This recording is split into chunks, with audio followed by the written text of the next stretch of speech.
Hello दोस्तों, कैसे हैं आप सब। राम जी की पाठशाला में आपका बहुत बहुत स्वागत है।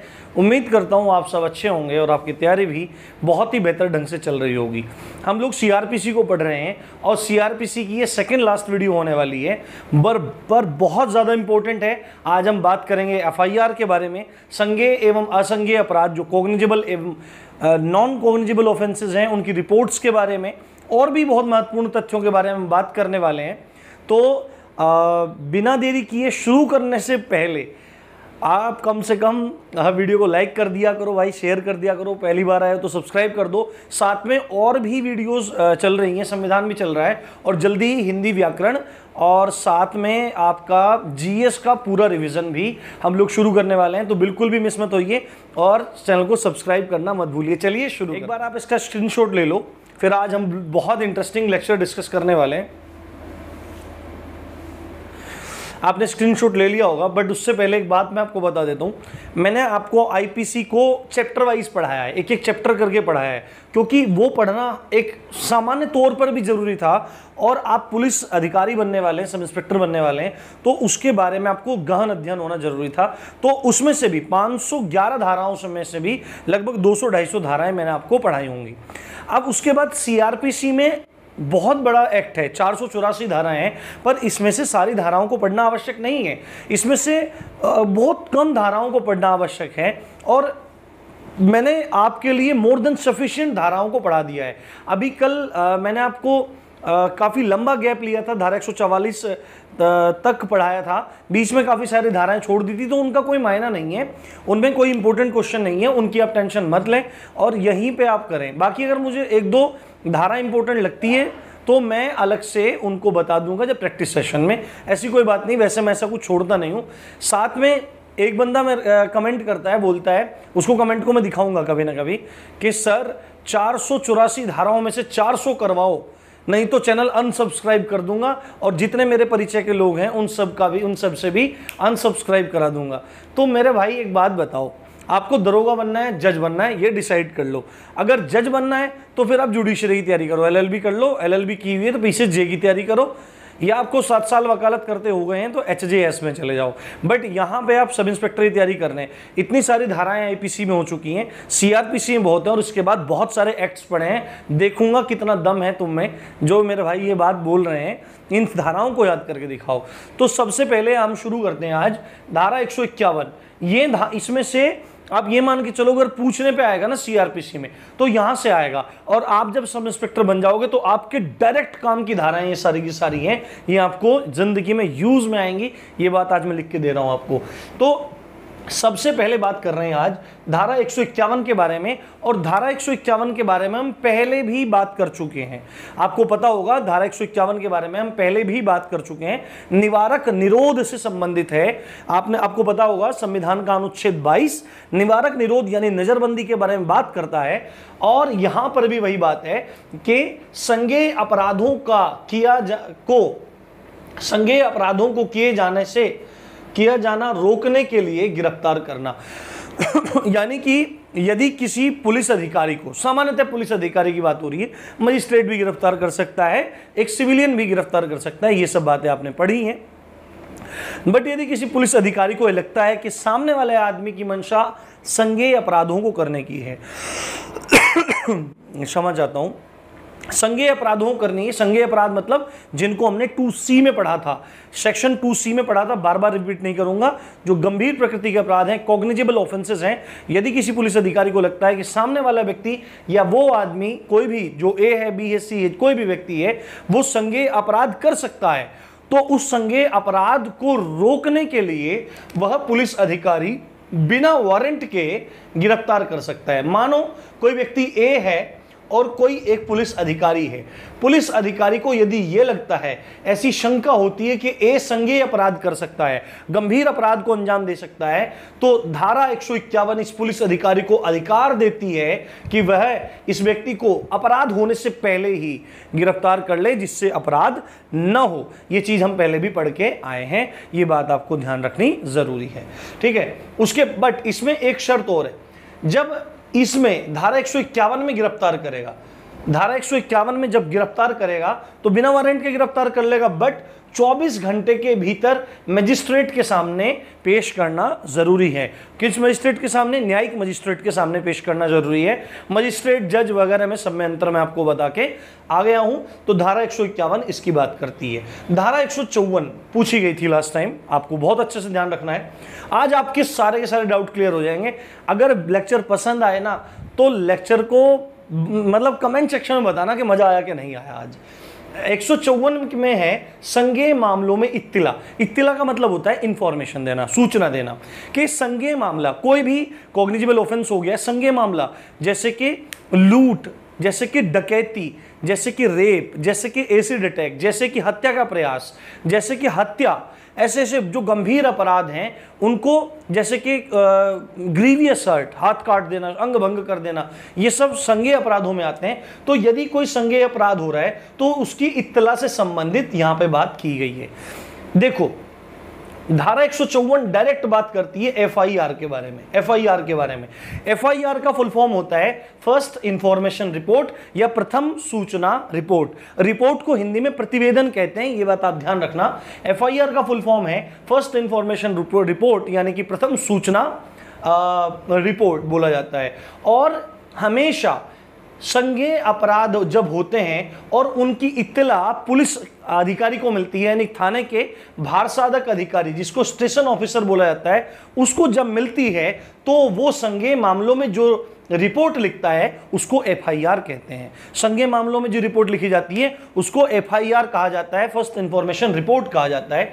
देखो क्लियर हुई बात? डायरेक्ट पूछेगा एफआईआर का जिक्र कहां पे है तो बोल देंगे धारा 154 सीआरपीसी में एफआईआर का जिक्र है। फुल फॉर्म है फर्स्ट इंफॉर्मेशन रिपोर्ट। और एफआईआर कब लिखी जाती है? संज्ञेय मामलों में लिखी जाती है, कॉग्निजेबल ऑफेंसेस में लिखी जाती है। और हमको कैसे पता लगता है कि कॉग्निजेबल ऑफेंस है या नॉन कॉग्निजेबल ऑफेंस है, संज्ञेय है या असंज्ञेय है? तो सीआरपीसी का प्रथम जो अनुसूची है, फर्स्ट शेड्यूल है, उसमें पता लगता है। मैंने आपको पिक्चर भी दिखाई थी, प्रॉपर्ली चीजें समझाई थी। उसके बाद अब देखो, यदि पुलिस को संज्ञेय अपराधों के संबंध में इत्तला मिलती है तो क्या होगा? जो एसओ साहब हैं, थाने के भारसाधक अधिकारी हैं, स्टेशन ऑफिसर हैं, वो लिखित या मौखिक प्रारूप में एफआईआर लिखेंगे या लिखवाएंगे। सपोज करो कोई व्यक्ति जाता है और बोलता है सर मेरे साथ में ये हो गया, ये ऐसे ऐसे पूरा सीन है और ऐसे हो गया है। तो थाने का भारसाधक अधिकारी क्या काम करेगा? लिखित या मौखिक प्रारूप जो भी फॉर्मेट होगा उसी फॉर्मेट में एफआईआर लिखवाएगा। लिखेगा या तो खुद लिख देगा या किसी को लिखवा देगा। हालांकि लिखवाया जाता है, वो बैठते हैं छोटे जो कर्मचारी होते हैं पुलिस में, वो लिखते हैं, दीवान जी लिखते हैं। तो लिखवाएगा और सूचना दाता जिसने सूचना दी है, यदि वो अनपढ़ है यानी कि वो इलिटरेट है, मतलब इलिटरेट बोलेंगे, हाँ इलिटरेट बोलेंगे, वो अनपढ़ है, निरक्षर है, तो उसका अंगूठा लगवाएगा। और यदि पढ़ा लिखा है तो उसके हस्ताक्षर लेगा, उसके सिग्नेचर लेगा। ये बात है। तो हमेशा ध्यान रखना है कि एफआईआर हमेशा संज्ञेय मामलों में लिखी जाती है, गंभीर मामलों में लिखी जाती है। ठीक है। उसके बाद अभी एक बात है, यदि कोई महिला आती है और महिला क्या करती है? इत्तला देती है किस चीज की? कि मेरे साथ में मुझ पर एसिड अटैक हुआ है या करने की कोशिश करी गई है। एसिड अटैक हुआ है या करने की कोशिश की गई है, या मेरे साथ में रेप हुआ है या रेप करने की कोशिश की गई है। रेप में सब तरह के रेप है ना, बलात्संग जिसको बोला गया है रेप है और गैंग रेप है, सबकी बात है टोटल। यदि कोई महिला आती है थाने में और बोलती है मेरे मुझ पे एसिड अटैक हुआ है या एसिड अटैक होने का कोशिश हुई है या रेप हुआ है, रेप करने की कोशिश की गई है, तो 2013 के संशोधन के साथ 2013 के संशोधन के साथ वहां पर आदेश है कि यदि कोई ऐसा मामला आता है तो महिला पुलिस अधिकारी तुरंत प्रभाव से एफआईआर लिखेगी। ये चीज आपको ध्यान रखनी है। आपको पता है कि जब भी सामान्य नागरिक जब थाने में जाते हैं तो न्याय के लिए जाते हैं कि हमें न्याय मिलेगा, पर वहां पर बैठे अधिकारीगण न जाने किस कारण से उनका एफआईआर नहीं लिखते, उनकी शिकायतों को नहीं लिखते, सुनते नहीं है। बट आपको ऐसा अधिकारी नहीं बनना है, आपको ऐसा अधिकारी बनना है जो जन जन का कल्याण करे। यदि आपको स्टार्स मिलेंगे, आपको पावर मिलेगी, तो उसका हमेशा सदुपयोग करना। ठीक है, एफआईआर लिखी जाएगी, ये बात आपको ध्यान रखना है। उसके बाद तीसरा, यदि कोई महिला है और उपरोक्त आरोप लगा रही है, उपरोक्त बातें, उपरोक्त मतलब यदि कोई महिला है और वो बोल रही है कि मेरे साथ में एसिड अटैक वाला मामला हुआ है, रेप वाला मामला हुआ है, बट कंडीशन क्या है, जो महिला आरोप लगा रही है, जो महिला सूचना दे रही है, जो महिला इत्तिला दे रही है, उसकी मानसिक या शारीरिक स्थिति निशक्त है, यानी कि या तो मानसिक रूप से थोड़ा सा अशक्त है, ठीक नहीं है मानसिक स्थिति, या शारीरिक स्थिति थोड़ी ठीक नहीं है, मतलब किसी भी कारण से वो निशक्त हैं, अशक्त हैं, तो ऐसे मामले में एफआईआर लिखी तो जाएगी, पर साथ में कोई प्रबोधक होना चाहिए। साथ में प्रबोधक होना चाहिए मतलब कि कोई जिम्मेदार आदमी होना चाहिए। प्रबोधक का मतलब है साथ में कोई जिम्मेदार आदमी होना चाहिए। और ऐसी महिला जो रेप केसेस का और एसिड अटैक का आरोप लगा रही है, इत्तला दे रही है, और वो निशक्त है शारीरिक रूप से और या मानसिक रूप से, तो वहां पर उसकी वीडियोग्राफी कराई जाएगी। ये चीज वहां पे कही गई है। क्लियर हो रही होगी आपको बात? ठीक है। चौथी बात इसमें आई है, जो एफआईआर है वो निशुल्क लिखी जाएगी। ऐसी बात है कि निशुल्क लिखी जाएगी, बट ऐसा होता नहीं है, काफी सारे पैसे लिए जाते हैं, और पैसे लिए जाने के बाद क्या होता है, जो बेचारे बेगुनाह होते हैं उनको फंसा दिया जाता है। और ज़्यादातर मामलों में, ज़्यादातर तो 50-50 मामलों में ऐसा होता है, और जो अपराधी होते हैं वो पैसा वैसा दे के छूट जाते हैं। तो आपको ऐसा नहीं बनना है, चाहे कुछ हो जाए, चाहे कुछ हो जाए, अपराधी को सजा मिलनी चाहिए, ये आपकी जिम्मेदारी होगी। आप संविधान की कसम खाएंगे जब आपकी पासिंग आउट परेड होगी, आपकी पीपिंग सेरेमनी होगी। उसके बाद पांचवा है, यदि अब देखो क्या बात है, आपको पता लग गया होगा संज्ञेय मामलों में क्या लिखी जाती है, एफआईआर लिखी जाती है। संज्ञेय मामले होते हैं, सारी बात है कि कैसे कैसे होगा। महिला पुलिस अधिकारी लिखेगी इस मामलों में, अगर स्त्री मानसिक रूप से अशक्त है तो वीडियोग्राफी होगी, साथ में किसी रेस्पॉन्सिबल आदमी को बुलाया जाएगा।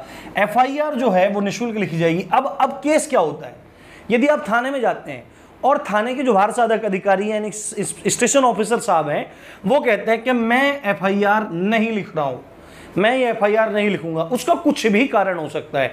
तो यदि एफआईआर नहीं लिख रहे हैं एसओ साहब, तो आप एसएसपी महोदय को लिखित रूप में सूचना दे सकते हैं। एक पत्र लिख लिए एसएसपी साहब के नाम, और एसएसपी साहब के पास वो खबर पहुंच जाएगी। या इसका प्रारूप ये भी है, अगर जो भार साधक महोदय हैं, थाने के भार साधक महोदय हैं, वो नहीं लिख रहे हैं, तो आप उनसे ऊपर डीएसपी साहब को लिखिए, जिनको सीओ बोला जाता है, सर्किल ऑफिसर बोला जाता है, वो भी नहीं सुन रहे हैं, तो उसके बाद फिर आप एसपी या एसएसपी तक बात पहुंचाइए। ये बात इसमें कही जा रही है। अब एक चीज मैं आपको बताता हूं, जब किसी क्षेत्र में, किसी थाने के क्षेत्र में कोई संज्ञेय अपराध हो जाता है तो एफआईआर लिखी जाती है। क्या लिखी जाती है? एफआईआर लिखी जाती है। बट आपने एक चीज देखी होगी, जब भी कभी अपराध होता है कहीं भी, और वो सीमा के आसपास अपराध हो जाता है, थानों की सीमाओं के आसपास हो जाता है, तो थाने घंटे इस चीज में बिता देते हैं कि ये मेरे क्षेत्र का मामला नहीं है, आप वहां जाइए, वो कहेगा आप वहां जाइए, वो कहेगा आप वहां जाइए।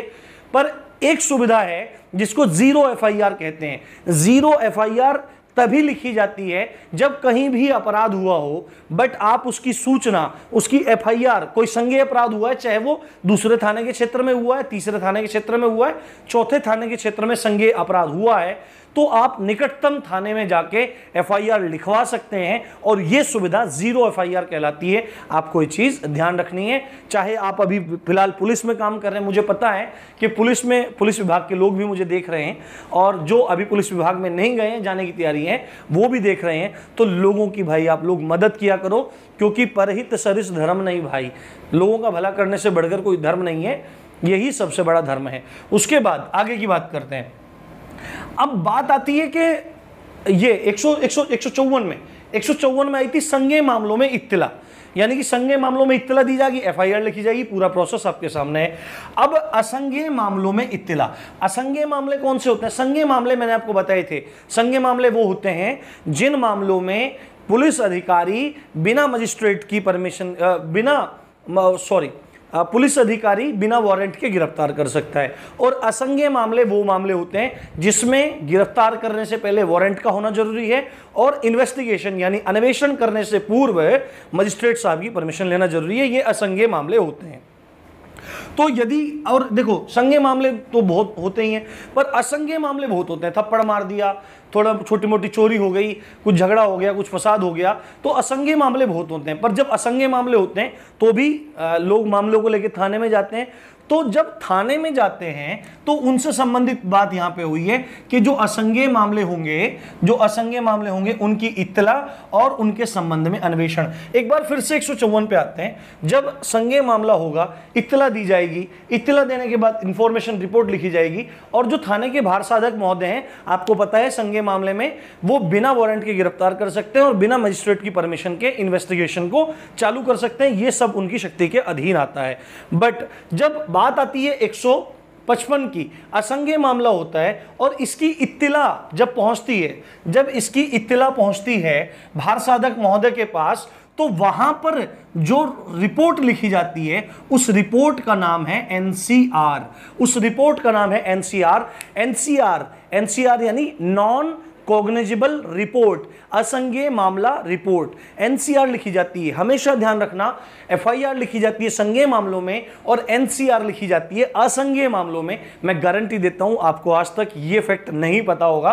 तो एनसीआर लिखी जाएगी और एनसीआर लिखने के बाद जो असंज्ञेय मामलों में अन्वेषण होगा, इन्वेस्टिगेशन होगा, वो मजिस्ट्रेट की अनुमति के बिना नहीं होगा।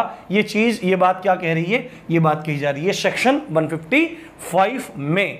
उसके बाद नेक्स्ट धारा की बात करते हैं, सेक्शन 156, संज्ञेय मामलों में पुलिस अधिकारी की अन्वेषण करने की शक्ति। यहां पे तो बात आई थी एफआईआर की, हालांकि इन शक्तियों के बारे में, संज्ञेय मामले में पुलिस अधिकारी शक्तियों के बारे में हम जानते हैं कि संज्ञेय मामले में क्या है कि संज्ञेय मामले अगर होते हैं, कॉग्निजेबल ऑफेंसेस होते हैं, तो बिना वारंट के गिरफ्तार कर सकता है, बिना अनुमति के मजिस्ट्रेट की इन्वेस्टिगेशन चालू कर सकता है। बट और भी एक दो बातें हैं जो हमें धारा 156 बता रही है। ये सब आपकी पावर्स होंगी जब आप पुलिस में जाएंगे।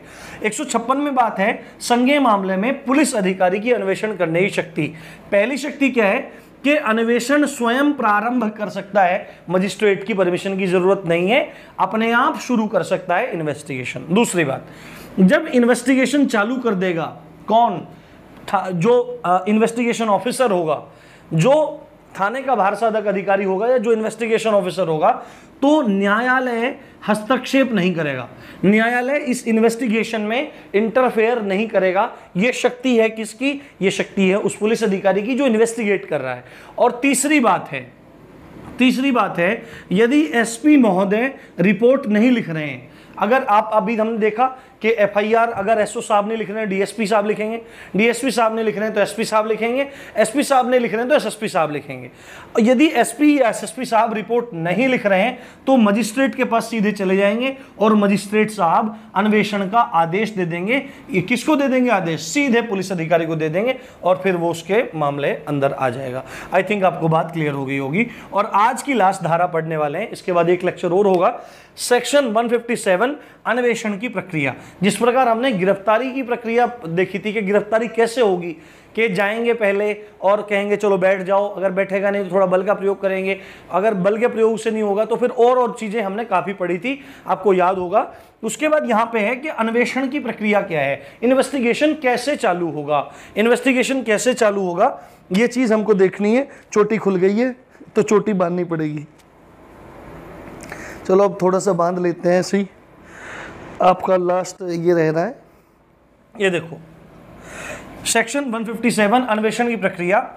यदि स्टेशन ऑफिसर महोदय को 156 के अनुसार सशक्तिकरण प्राप्त होता है, यानी कि कोई संज्ञेय मामला है, अन्वेषण के मामले में बात हो रही है, यदि कोई संज्ञेय मामला है और 156 के तहत जो भार साधक महोदय हैं, थाने के भार साधक महोदय हैं, वो सशक्त हैं इन सब चीजों के लिए, यानी अन्वेषण स्वयं प्रारंभ कर सकते हैं संज्ञेय मामले में और न्यायालय हस्तक्षेप नहीं करेगा और बिना वारंट के गिरफ्तार कर सकते हैं। तो होगा क्या, जैसे ही किसी संज्ञेय मामले की इत्तला आएगी, जो स्टेशन ऑफिसर महोदय हैं वो एफआईआर लिख देंगे और एफआईआर लिखने के बाद वो मजिस्ट्रेट साहब को एक रिपोर्ट भेजेंगे। मैंने आपको सेक्शन 2 में पुलिस रिपोर्ट के बारे में बात बताई थी। स्टेशन ऑफिसर महोदय सूचना देंगे मजिस्ट्रेट महोदय को, मजिस्ट्रेट क्या है? दंडाधिकारी, उनको सूचना भेजेंगे, पुलिस रिपोर्ट भेजेंगे, साहब ऐसे ऐसे हो गया है, इतनी सूचना भेजिए, काम कर देंगे। और उसके बाद अगर वह चाहें तो वो स्वयं जाएंगे घटनास्थल पर या किसी को भेजेंगे, और भेजेंगे किसको? सब इंस्पेक्टर से छोटा अधिकारी नहीं होगा, सब इंस्पेक्टर रैंक से छोटा अधिकारी नहीं होगा। या तो घटनास्थल पर स्वयं जाएंगे या अपने से छोटे किसी अधिकारी को भेजेंगे, बट वह अधिकारी सब इंस्पेक्टर रैंक से नीचे का नहीं होगा। और घटनास्थल पर जाकर अन्वेषण के लिए अन्वेषण से संबंधित, इन्वेस्टिगेशन से संबंधित तथ्यों को और परिस्थिति को समझने का प्रयास करेंगे, साक्ष्यों को जुटाने का प्रयास करेंगे। और यदि आवश्यक होगा तो जो अभियुक्त है, जिसको हम बोल देते हैं आरोपी, एक्यूज्ड बोल देते हैं, उसका पता लगाएंगे और पता लगाने पर उसको गिरफ्तार करेंगे। ये पूरी की पूरी अन्वेषण की प्रक्रिया है, ये पूरी की पूरी अन्वेषण की प्रक्रिया है। और एक बात इसी में आती है, यदि असंज्ञेय मामला है तो जो इन्वेस्टिगेशन ऑफिसर है, जो इन्वेस्टिगेशन ऑफिसर है वो घटनास्थल पर नहीं जाएंगे यदि असंज्ञेय मामला है। उम्मीद करता हूं लेक्चर बहुत पसंद आया होगा, और पसंद आया है तो मैक्सिमम शेयर करिए। बस एक लेक्चर के बाद हम लोग एक्ट्स की तरफ बढ़ जाएंगे और आपकी मूल विधि पूरी हो जाएगी। उम्मीद है आपको बहुत मजा आ रहा होगा। इसी अच्छी बात के साथ आप देख रहे थे राम जी की पाठशाला। मैं हूं राम भारद्वाज। जय हिंद, जय भारत।